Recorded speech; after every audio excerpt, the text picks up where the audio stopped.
We're gonna send that dog in. That's 43D 91960. Hands. Come in! Oh. 919. Welcome to episode 4 of the Force Review. I'll be your host for the next few minutes. I'm an active patrol officer with 13 years of patrol experience. And I'd also like to point out that I'm an active patrol officer. Unlike all the commentators I've seen who work patrol 10 or 20 years ago or who sit behind a desk, I'm an active patrol officer. I could go to one of these radio calls tomorrow. I'd also like to point out that I'm a patrol officer. I have never been a community resource officer, a homeless liaison officer. I have worked patrol for 13 years, working a radio car, responding to stabbings, shootings, and calls for domestic violence. Alright, let's get to it. August 30th, 2022, Columbus police are looking for Donovan Lewis. They're looking to serve an arrest warrant for 1 felony and 2 misdemeanors. The felony was for improper handling of a firearm. The misdemeanors were for probation violation and domestic violence. Not until I know they're inside.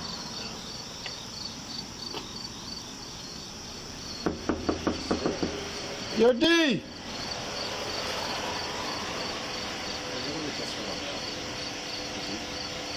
I heard something. Hey, yo, D!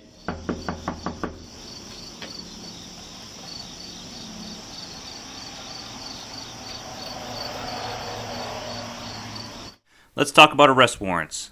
If you have a felony arrest warrant, the police can bust down your door any time of the day or night to serve it. But first, the police need 2 things before they bust down your door. They need reason to believe that you actually live there, and they also need reason to believe that you're actually on the premises right now. But first, they got to give knock-in notice. They knock on your door, announce the police are there, and give you a reasonable time to answer the door, about 30 seconds. Apartment H, come to the door! It's Columbus Police! Show me your hands, hands up, face away from me. Face away from me. Hands up. Walk backwards to me. Who else is in here? Huh? Oh, shit. Okay, turn around, turn around. Another guy on the couch to the left. Looking for Donovan. Where's he at? Whose apartment is this? Homeless. Who's your homie? That boy Blue. Who? Blue. How old are you, man? 19. Okay. Why didn't you stand for me? Who else is in the Back up apartment? this way. Mhm. Go see it? Have a seat real quick. I got you. Have a seat. Where's the knife? Huh? I ain't know, I got knives. I got knives on me. It's right there, but it's protection. It's in his waistband. Oh, yeah. Have a seat. They're saying nobody else.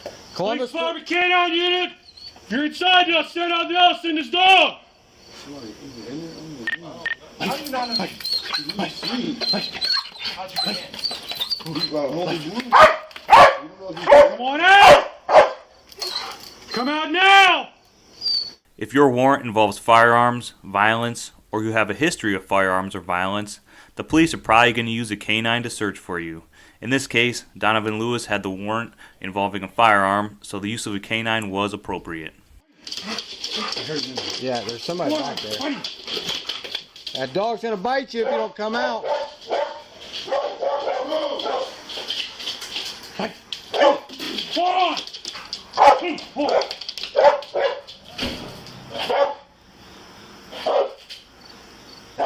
I'll move up. Okay, I'm with you. I'm with you. Let's talk about that canine handler. He's got to control that dog and watch for any alerts. That's going to take up all his attention. Thus, the canine handler should not have to worry about threats in the room. He should have a dedicated officer to protect him. Knocking him up. While the Columbus police are searching this apartment, the canine alerts on a bedroom door, indicating that somebody is inside. You want to watch that? Or I'm just now worried that the back door. No, no. There's 2 windows. Another AC unit, last one. We're gonna send that dog in. That's 43D 91960. Hands. Come in! Oh. 919. They approach the door, and the canine officer, Officer Anderson, opens it. At this point, his cover officer has his gun trained inside the room. Officer Anderson draws his gun, fires a single round, and reholsters his gun. The round strikes Donovan Lewis while he's in bed. He doesn't have a gun. He is holding a vape pen. Crawl out! I'm going. Crawl out here. Get your hands up. All right, cover me. I'm going to go in. I got you. Hold on. Fucking come up like this. So why did Officer Anderson shoot? Did he mistake the vape pen for a gun? No. Officer Anderson has what is called an accidental or negligent discharge. So how do we know he had an accidental discharge? He didn't admit it in the video. Well, we've got to look at the evidence. There are 5 pieces of evidence that tell us that Officer Anderson had an accidental discharge. Number 1, Officer Anderson's attention is divided. He's opening the door, handling his dog, and handling his gun all at the same time. Number 2, Officer Anderson only has one hand on his gun. Number 3, Officer Anderson only fires one shot. Officers almost always fire multiple shots when somebody points a gun at them. In fact, they're usually trained to fire 2 shots before they reassess. Number 4, Officer Anderson says, "Oh, something," possibly a curse word, immediately after the shot. I've reviewed several accidental officer-involved shootings, and I consider this to be a hallmark of accidental shootings. The gun going off surprises them because they didn't mean to pull the trigger, and their exclamation is almost an involuntary response. Number 5, Officer Anderson holsters his gun immediately after firing. If somebody pointed a gun at you, you don't fire one shot and then holster your gun. You keep your gun trained on that person, in case you have to follow up with more shots. Something else that may have been a factor, but is inconclusive, is that Officer Anderson may have been trying to activate his gun light. This is common in officer-involved accidental shootings. Officers try to activate their gun light and miss and hit the trigger instead. So now that we've established that this was an accidental shooting, there are 2 laws under the Ohio Revised Code that may have been broken: negligent homicide and reckless homicide. The code for negligent homicide states that no person shall negligently cause the death of another by means of a deadly weapon. The code for reckless homicide states that no person shall recklessly cause the death of another. So did this shooting fit one of those 2 categories, or was it purely an accident?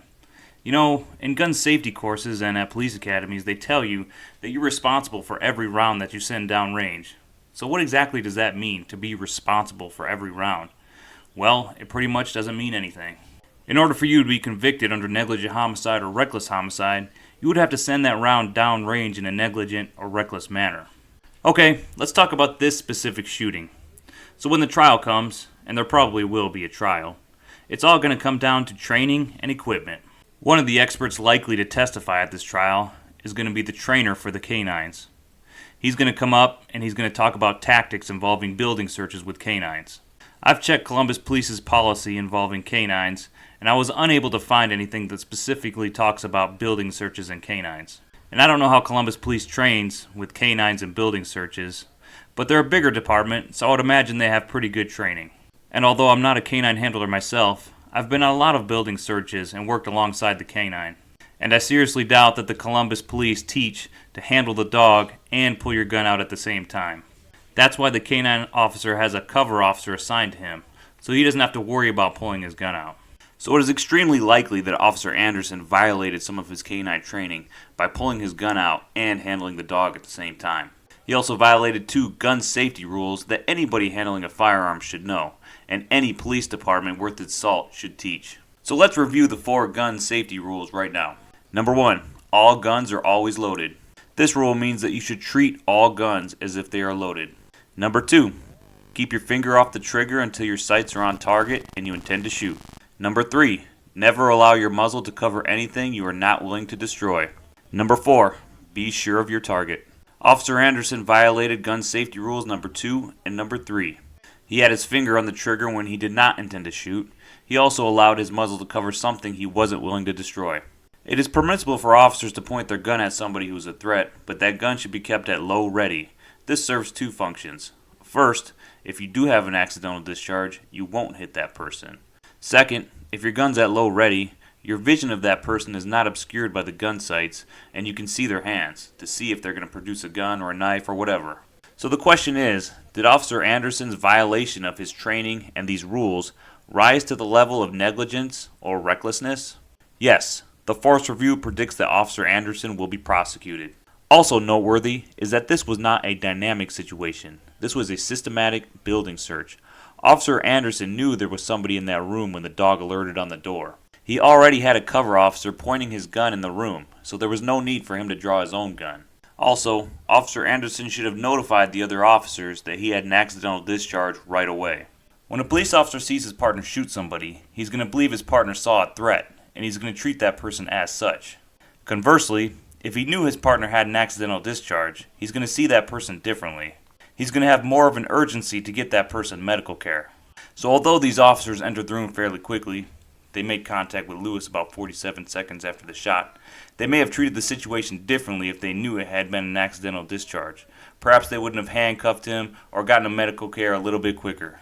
Okay, now that we've established a crime, which one is it? Reckless homicide or negligent homicide?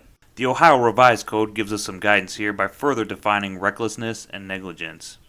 ORC 2901.22c states that a person acts recklessly when, with heedless indifference to the consequences, the person disregards a substantial and unjustifiable risk that the person's conduct is likely to cause a certain result. ORC 2901.22d states that a person acts negligently when, because of a substantial lapse from due care, the person fails to perceive or avoid a risk that the person's conduct may cause a certain result or be of a certain nature. So basically, in Ohio, the difference between negligence and recklessness is that the negligent actor fails to perceive or avoid a risk. The reckless actor knows about the risk and disregards it and proceeds anyways. It is noteworthy that Officer Anderson is an older officer. In my experience, if you have an older canine handler, he's probably been at that position a long time. He's probably there because he chooses to be there and he likes it. Thus, he has probably had a substantial amount of training in that position. Thus, he should be aware of the dangers of handling a dog with one hand and a gun in the other hand while conducting a building search. And since he knew about those risks, disregarded them, and proceeded anyway, the Force Review predicts that he will be prosecuted for reckless homicide with the lesser included charge of negligent homicide. As always, the Force Review has a couple of similar situations for you. In March 2022, Nurse Redonda Vaught went on trial for reckless homicide after giving the wrong medication to a patient, causing that patient's death. Ultimately, Vaught was found not guilty of reckless homicide, but guilty of negligent homicide by a jury. You might ask what a nurse giving the wrong medication to a patient has to do with a police shooting. Well, the same principles apply. Vaught failed to follow her training and industry standards, just as Officer Anderson did, creating a dangerous situation.